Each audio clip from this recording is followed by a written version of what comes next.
প্রকৃতির উপর যিশুর আধিপত্য। লুক ৮ অধ্যায় ২২ থেকে ২৫ পদ।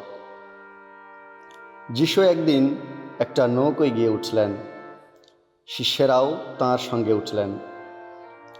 তিনি তাদের বললেন, চলো এবার আমরা হ্রদের ওপারে যাই। তারা রওনা হলেন। তারা নৌকোয় এগিয়ে চলেছেন, সেই সময় যিশু ঘুমিয়ে পড়লেন।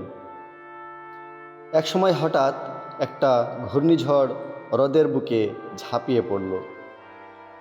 নৌকোটা জলে ভরে যেতে লাগলো। মহা বিপদে পড়লেন তারা। তাই শিষ্যেরা যিশুর কাছে এসে তাঁকে জাগিয়ে তুলে বললেন, গুরুদেব, গুরুদেব, আমরা যে মরতে বসেছি। তিনি তখন জেগে উঠে বাতাস ও উন্মত্ত জলরাশিকে ধমক দিলেন, আর সঙ্গে সঙ্গে জল বাতাস সব কিছুই শান্ত হয়ে গেল। চারিদিকে নেমে এলো স্তব্ধতা। যিশু তখন শিষ্যদের বললেন, কই, তোমাদের অন্তরে বিশ্বাস কোথায়? তাদের মন কেমন যেন ভীতিতে বিস্ময়ে ভরে উঠল।